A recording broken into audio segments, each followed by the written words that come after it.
China has vowed to include biodiversity protection in its national development plans.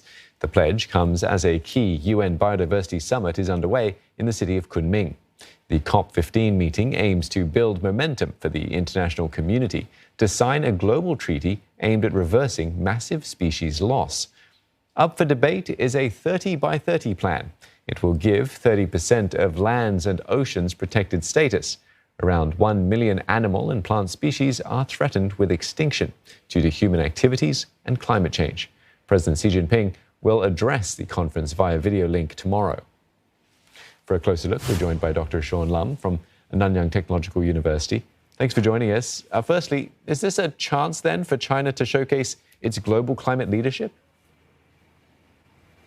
Yeah, good evening, Steve and Dawn. Yeah, absolutely. I think this is, I believe, the first major international meeting being hosted by the Chinese government, and this is a great opportunity for them, for China and Asia, really to step up and to lead. Of course, China has quietly been involved at the forefront of conservation on a number of issues in the past few years. They're the president of the IUCN, International Union for the Conservation of Nature, former Vice Minister for Education, Mr. Zhang Xinqing.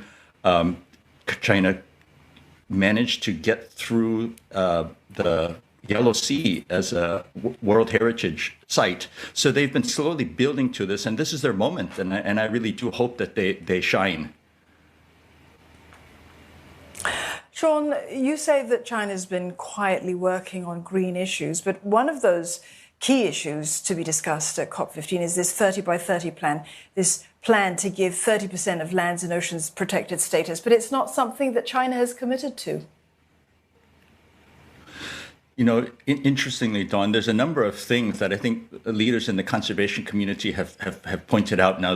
What's called the Kunming Declaration, which I think countries are asked to sign on to at the end of this first phase of the COP15, is that we create a ecological civilization, and it's very much in keeping with much of the policy statements of Chinese leadership. In addition to the 30 by 30 pledge, there's just a whole series of goals and targets which many people feel, whilst a good start, are just not nearly as ambitious as we need to be to turn this into kind of a more nature positive outcome. But yes, the 30 by 30 is one of these, and at least we'll have a chance to do a part 2 face-to-face next year in April in Kunming. So the intervening months might be the chance for countries really to make good on their targets. Yeah, help us understand, Shawn, perhaps with some examples. How sharp are the divisions then over targets for action? So unlike, say, for example, the climate COP, which is coming up soon in Glasgow later this month, I think it's not necessarily as question of the sharp divisions between, say, North and South or between different blocks of countries, but rather I think collectively this idea of really addressing the fundamental drivers of biodiversity loss.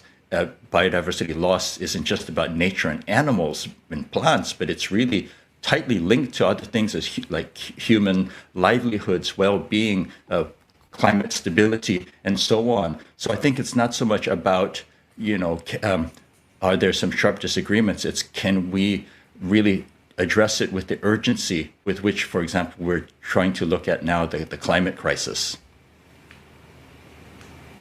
There are certainly many threads to the green conversation that needs to be had, Shawn, but COP26 climate talks, they're the ones that have been in the limelight for a lot of this year, postponed as they were from last year. But the outcomes for COP15, they're going to be as important in the lead up to COP26, aren't they? So can you explain to us how so?